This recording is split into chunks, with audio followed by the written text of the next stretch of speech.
बिस्मिल्लाहिर्रहमानिर्रहीम। अस्सलाम वालेकुम क्लास। उम्मीद करता हूँ आप सब लोग खैरियत से होंगे। हज़रत अली का फरमान है कि बोलो ताकि पहचाने जाओ। हर इंसान और इंसान की शख्सियत उसकी ज़ुबान के पीछे छुपी हुई है। आप जब बात करते हैं, कलाम करते हैं, तो आपकी अच्छाइयाँ, बुराइयाँ, यानी कि आपके प्लस पॉइंट्स और नेगेटिव पॉइंट्स सारे खुल के सामने आ जाते हैं। इसलिए जब भी बात करें, सोच समझ कर फिर गुफ्तगू करें। व्यूअर्स, आज हम लोग स्टार्ट कर रहे हैं फर्स्ट ईयर का मैथ्स और हमारा आज का टॉपिक है फंडामेंटल्स ऑफ ट्रिग्नोमेट्री, यानी चैप्टर नंबर 9। तो आइए देखते हैं ट्रिग्नोमेट्री क्या है। जो वर्ड ट्रिग्नोमेट्री है ये बेसिकली 3 ग्रीक वर्ड से मिलके बनी है। Try means 3, गोनिक means angle and metron means measurement। यानी 3 एंगल मेजरमेंट इनका लफ्ज़ी मतलब होगा ट्राइगोनीमेट्रन का। जब इसको कंबाइन करेंगे तो वो हमारे पास बन जाएगा ट्रिग्नोमेट्री। अब ज़रा इन वर्ड्स को एक्सप्लेन करते हैं। 3 तो एक अददी नंबर है, 3 जिसकी कीमत 3 होती है। इसको एक्सप्लेन करने की ज़रूरत नहीं है। बात करते हैं एंगल पर कि एंगल क्या होता है। मैथमेटिक्स में एंगल को बहुत ज़्यादा अहमियत हासिल है। ये बिल्कुल बेसिक कंसेप्ट है कि जिसकी मदद से आपकी ये मैथ की ट्रिग्नोमेट्री की गाड़ी आगे चलेगी। सबसे पहले बात करते हैं एंगल होता क्या है। एंगल को डिस्कस करने से पहले ये जो मैंने आपके सामने एक एरो लगाया है, इसको मैथ्स में हम कहते हैं रे। ये एक रे है, ये इसका इनिशियल पॉइंट है और ये इसका टर्मिनल पॉइंट है। इस तरह की एक रे और ले लें तो ये हमारे पास 2 रेज हो गई। 2 rays with common starting point, यानी 2 रेज के जो एक ही नुक्ते से जिनका आगाज़ हो, जो एक नुक्ते पर मिलती हो, वो एक एंगल बनाती हैं, जिसको हम उर्दू में कहते हैं जाविया। तो ये एंगल है थीटा। और ये जो 2 रेज हैं ये एंगल के आर्म्स हैं। इसे हम कहते हैं इनिशियल आर्म और ये है हमारे पास टर्मिनल आर्म।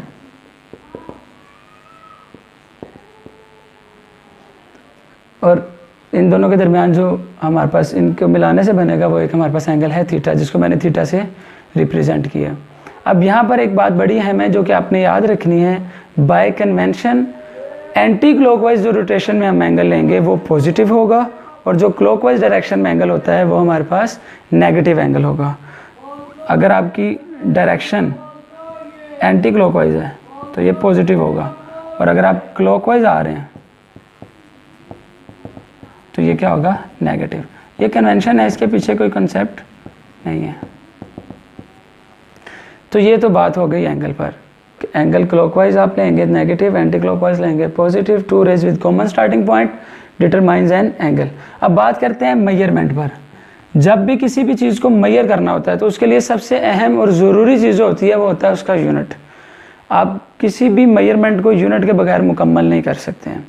तो बात करते हैं कि एंगल को मेजर करने के लिए हमारे पास कौन सा यूनिट है। तो हमारे पास जो 2 बेसिक यूनिट्स हैं जिनमें एंगल को मेजर किया जाता है वो 2 सिस्टम हैं।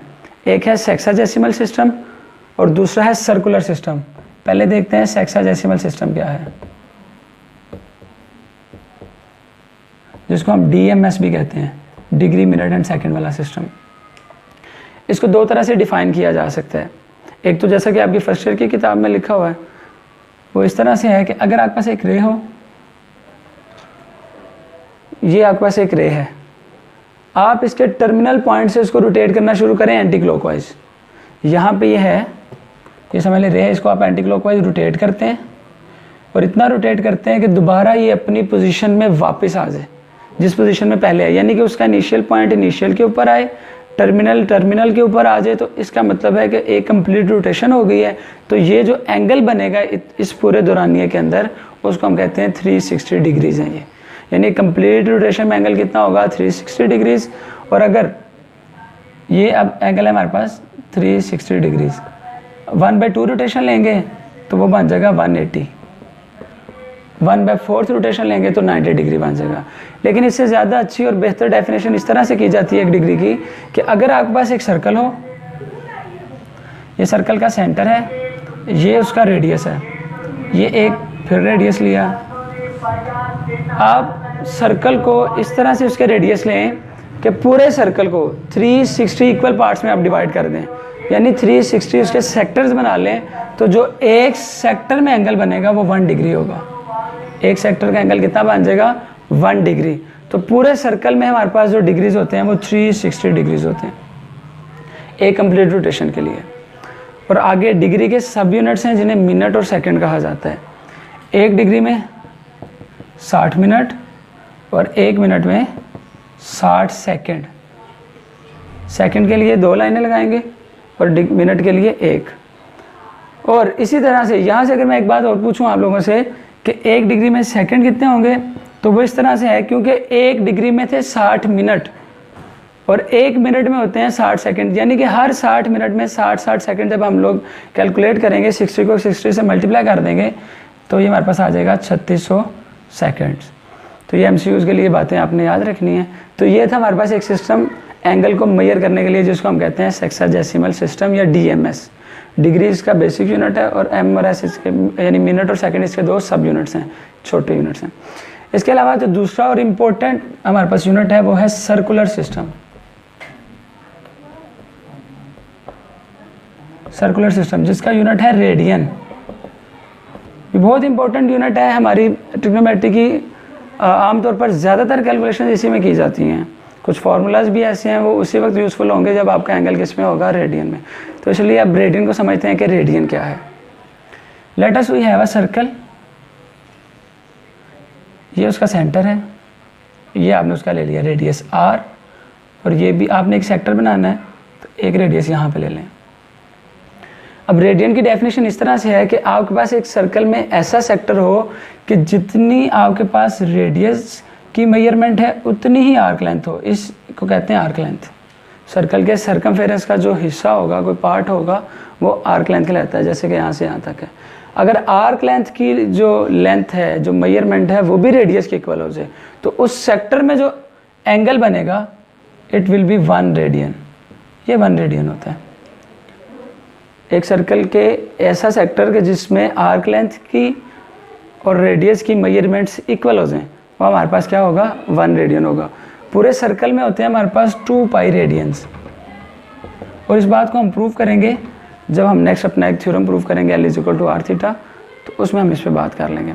लेकिन फ़िलहाल इन दोनों बातों को आपस में इनका लिंक बना के थोड़ा सा आगे चलते हैं।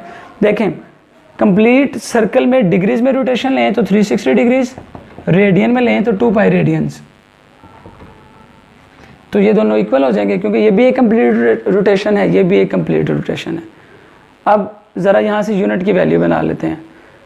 अगर मैं हाफ रोटेशन करता हूँ तो इधर 180 डिग्री रह जाएगा, इधर पाई रेडियन रह जाएगा। पाई इधर मल्टीप्लाई हो रहा है, इधर आके मैं डिवाइड करूँ अगर, तो 1 रेडियन हमारे पास इक्वल आ जाएगा 180/पाई डिग्री के। ये पॉइंट आपने याद रखना है कि 1 रेडियन हमारे पास किसके इक्वल होता है? 180/पाई डिग्री के।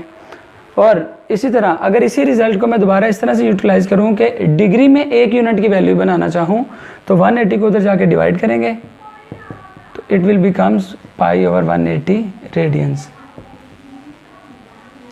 तो ये दोनों फार्मूलाज की मदद से हमने 9.1 के पहले 2 क्वेश्चंस करने हैं, इनको ज़हन-नशीन कर लें। अब चलते हैं हम लोग ज़रा एक्सरसाइज के। अब हम बात करते हैं चैप्टर नंबर 9 की पहली एक्सरसाइज 9.1। उसका क्वेश्चन नंबर 1 है हमारे पास, कुछ एंगल्स हमें डिग्री, मिनट और सेकंड के सिस्टम में गिवन है, उन्हें हमने रेडियन में चेंज करना है। अभी थोड़ी देर पहले हमने डिस्कस किया था कि 1 डिग्री इक्वल होता है π/180 रेडियन। ये याद रखना है फॉर्मूला आपने, ये कन्वर्जन है degree to radian. 1 degree equal होगा π/180 रेडियन के। अब ये देखें, आपको जो गिवन है वो है 30 डिग्रीज, तो इसको हम इस तरह से लिख सकते हैं 30 × 1 डिग्री, क्योंकि 1 एक मल्टीप्लिकेटिव आइडेंटिटी है, उससे मल्टीप्लाई करने से कोई फ़र्क नहीं पड़ता है। अब 1 डिग्री की वैल्यू यहाँ पे आप पुट कर दें, इट विल बिकम्स π/180 रेडियंस। 0 0 से cancel, 3 1s are 3, 3 6 are 18, π/6 radian ये हमारा आंसर होगा। अगर आप कटिंग नहीं करना चाहते हैं तो कैलकुलेटर भी आप इस्तेमाल कर सकते हैं ये कैलकुलेशन के लिए। तो 30 डिग्री हमारे पास किसके इक्वल है? π/6 रेडियन के। अब इसका एक और क्वेश्चन देख लें सैंपल के तौर पर। क्वेश्चन नंबर 1 का 12th पार्ट है 75 डिग्री, 6 मिनट एंड 30 सेकेंड्स। अब इसको हमने रेडियन में कन्वर्ट करना है।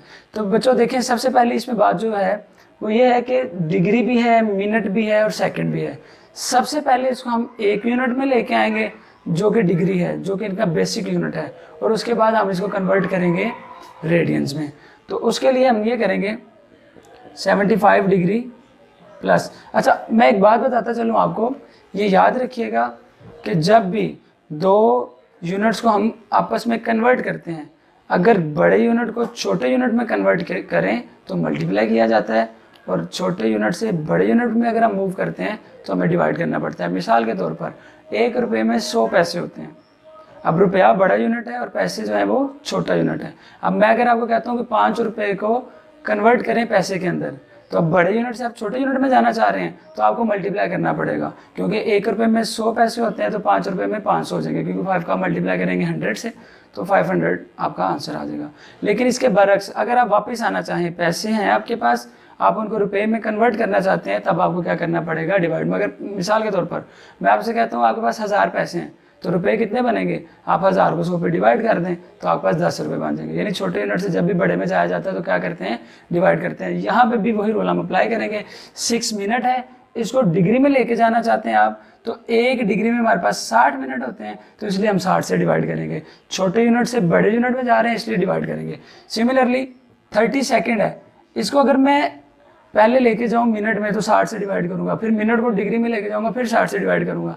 तो इससे बेहतर है कि आप एक ही स्टेप में सेकंड से डायरेक्ट ही किस में चले जाएं, डिग्री में। मैंने अभी थोड़ी देर पहले बताया था आपको कि 1 डिग्री में 3600 सेकेंड्स होते हैं, तो इसको हम 3600 से डिवाइड कर देंगे, और ये सारे का सारा किस यूनिट में चला गया है, डिग्री में। थोड़ा सा इसको सिंप्लीफाई करें, 6 1 जार 6, 6 10 जार 60, 0 0 से कैंसिल, 3 1 जार 3, 3 1 जार 3, 3 2 जार 6, 0 एज इट इज आ जाएगा। 1/10 प्लस 1/120। इसका एलसीएम ले लेते हैं, 120 इसका एलसीएम आ जाएगा। 120 75 से मल्टीप्लाई हुआ 9000, 120 को 10 पे डिवाइड करें 12 आएगा, और 120 को 120 पे डिवाइड किया 1 आ जाएगा। इनको प्लस कर लें।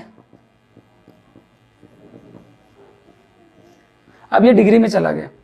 अब हमने इसको कन्वर्ट करना है रेडियन में, तो π/180 से मल्टीप्लाई कर दें, जिस तरह के हमने पहले क्वेश्चन में किया था। 9013/120 मल्टीप्लाई बाय π/180 रेडियन। कटिंग नहीं होगी तो इनको मल्टीप्लाई कर देते हैं। 9013 π/, इन दोनों को मल्टीप्लाई करें तो 21,600, तो ये हमारे पास रेडियन में आंसर आ जाएगा। इसके बाकी क्वेश्चंस भी ऐसे ही हैं, वो आप लोग इसी मेथड से कर सकते हैं। अब चलते हैं क्वेश्चन नंबर 2 में, जो कि इसी क्वेश्चन का रिवर्स है। आपको रेडियन में एंगल गिवन है और आपने उसको डिग्री, मिनट और सेकंड में कन्वर्ट करके दिखाना है। इसका क्वेश्चन नंबर 7 लिया मैंने, तो 3π/4 रेडियन है। सिमिलरली आप इधर भी वही काम करेंगे, मल्टीप्लाई 1 रेडियन लिख सकते हैं। और उससे पहले एक बात दोबारा से मैं आपको याद दिला दूं कि 1 रेडियन हमारे पास इक्वल होता है 180/π डिग्रीज के। तो अब 1 रेडियन की जगह पे हम लिखेंगे 180/π।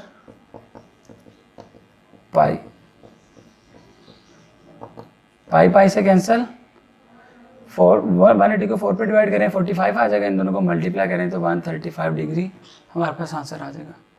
बिल्कुल इसी तरह इसका क्वेश्चन नंबर 15 है,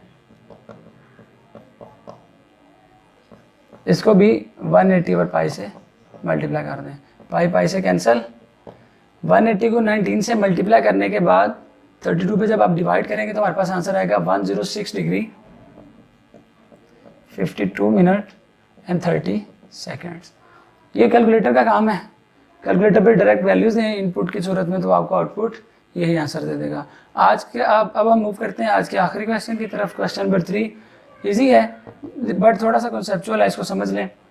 क्वेश्चन ये किया गया आपसे कि जब आपके पास एक घड़ी है, एक वॉच है जो कि जिस पर 4 बज रहे हैं, आपने अब ये बताना है कि जब घड़ी की सुइयाँ 4 बजाती हैं तो उन दोनों सुइयों के दरमियान कितना एंगल होता है, और ये एंगल आपने बताना है सर्कुलर मेजर में। सर्कुलर मेजर मतलब रेडियंस में बताना है आपने।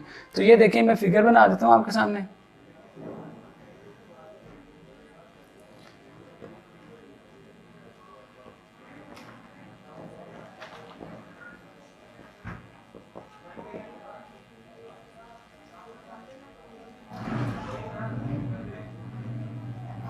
ये फिगर देखें, जब 4 बजेंगे तो हमने एंगल बताना है। अब ज़रा वापस चलते हैं उस बात पर, जब मैंने आपको बताया था कि जब एक कंप्लीट रोटेशन होती है तो रेडियन में हमारे पास जो एंगल सबटेंडेड होता है वो होता है 2 पाई रेडियंस। इसी तरह जब घड़ी पूरे 12 घंटे मुकम्मल करती है तो इसकी एक कंप्लीट रोटेशन हो जाती है, तो यानी कि 12 घंटों में इसका जो एंगल बनता है दोनों सुइयों के दरमियान वो होता है 2 पाई रेडियंस। तो इस बात को मैं इस तरह से लिखने लगा।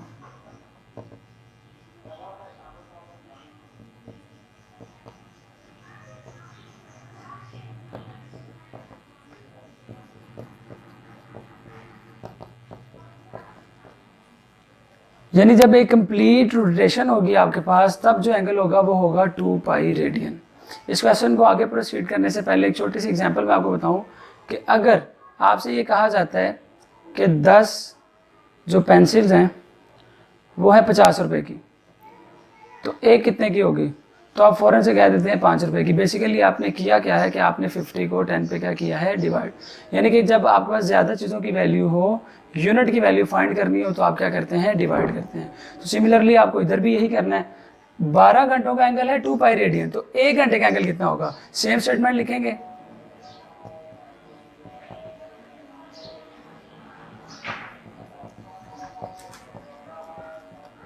जब 1 घंटे का एंगल निकालेंगे तो 2 पाई को 12 पे तक सेम करेंगे, क्योंकि घड़ी में टोटल आवर्स 12 हैं, तो 12 इससे हो जाएंगे उसके, जो कि इसके इक्वल लिख सकते हैं हम पाई ओवर 6 के।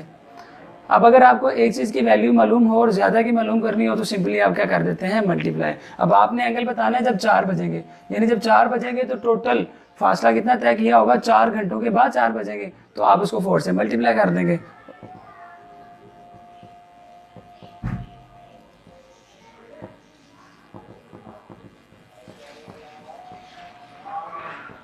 पाई बाय 6 मल्टीप्लाई बाय 4, 2 2 जार 4, 2 3 जार 6, 2 पाई ओवर 3 रेडियंस, ये हमारा आंसर होगा। उम्मीद करता हूँ आप लोगों को समझ आ गई होगी। इसको अच्छे तरीके से समझ लें, नोट कर लें। इंशाल्लाह हाजिर होंगे एक नई वीडियो के साथ, तब तक के लिए अल्लाह हाफिज़।